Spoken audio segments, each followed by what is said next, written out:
নমস্কার বন্ধুরা, কেমন আছেন আপনারা? আশা করব সবাই ভালো আছেন। জিএস রান্নাঘরে আপনাদের সবাইকে জানাই স্বাগত। চলে এলাম আবারও আরেকটি নতুন রেসিপি নিয়ে। শীতকাল এসে গেছে, আর শীতকালে বাজারে নানান রকম সবজি কিন্তু দেখা যাচ্ছে। তার মধ্যে অন্যতম হলো শিম। আজকে আপনাদের সঙ্গে শিমের একটা ইউনিক রেসিপি শেয়ার করব। তো আপনাদের কাছে অনুরোধ রইল, আপনারা পুরো ভিডিওটি প্রথম থেকে শেষ পর্যন্ত দেখতে থাকুন। আর আমার চ্যানেলে নতুন বন্ধু হয়ে থাকলে চ্যানেলটি সাবস্ক্রাইব করার অনুরোধ রইল।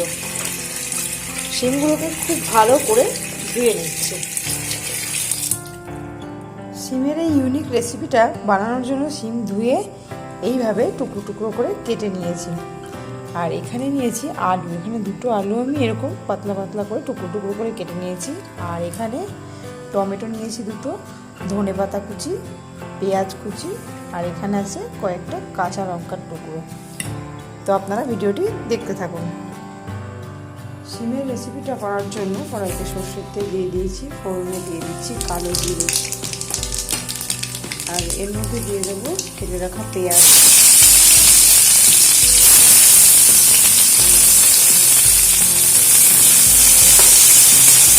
পেঁয়াজগুলোকে একটু হালকা লালচে করে ভেজে নেব। পেঁয়াজগুলো হালকা লালচে হয়ে গেলে এর মধ্যে চেরা কাঁচা লঙ্কাটা দিয়ে দিলাম। আর এবারে এর মধ্যে দিয়ে দেবো কেটে রাখা আলু, আর দিয়ে দিচ্ছি শিম।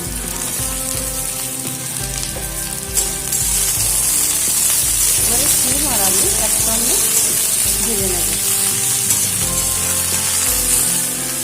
ফিরে এলাম 2-3 মিনিট পর। শিম আর আলুগুলোকে একটু হালকা করে ভেজে নেওয়ার পর এর মধ্যে আমি দিয়ে দেবো কেটে রাখা টমেটোগুলো।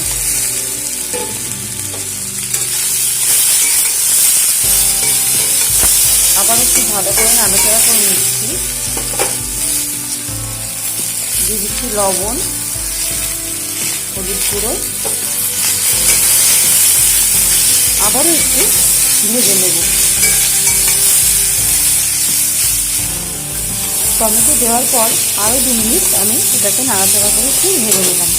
লবণ দেওয়ার পরে টমেটোগুলো কিন্তু খুব ভালো করে সেদ্ধ হয়ে গেছে। আর এবারে এর মধ্যে দিয়ে দিচ্ছি সামান্য জল। খুব বেশি জল দেওয়ার প্রয়োজন নেই, সামান্য জল দিলাম যাতে করে সবজিটা ভালো করে সেদ্ধ হয়ে যায় আর নিচ থেকে লেগেও না যায়। সামান্য একটু জল দিয়ে এবারে একটা পাত্র দিয়ে এটাকে ঢাকা দিয়ে দেবো। 5 মিনিট পর ঢাকনাটা আলগা করে দিলাম। সবজিগুলো কিন্তু খুব সুন্দরভাবে সেদ্ধ হয়ে গেছে। এবারে আমি এই সময় এর মধ্যে দিয়ে দিচ্ছি একটু চিনি।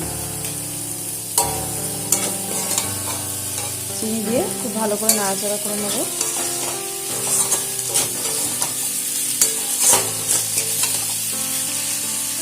মিষ্টিটা অপশান, আপনারা না চাইলে নাও দিতে পারেন।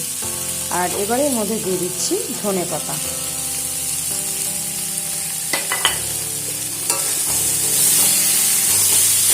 ধনেপাতা দিয়ে আর 2-1 মিনিট মতন নাড়াচাড়া করে নিলে আমাদের শিমের এই ইউনিক রেসিপিটা কিন্তু একদম রেডি হয়ে যাবে।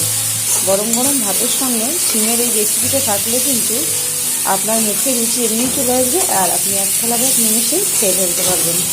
তো বন্ধুরা, আমার ভিডিওটি আজকে কেমন লাগলো আপনারা অবশ্যই জানাবেন। আজকের মতো শেষ করছি এখানে।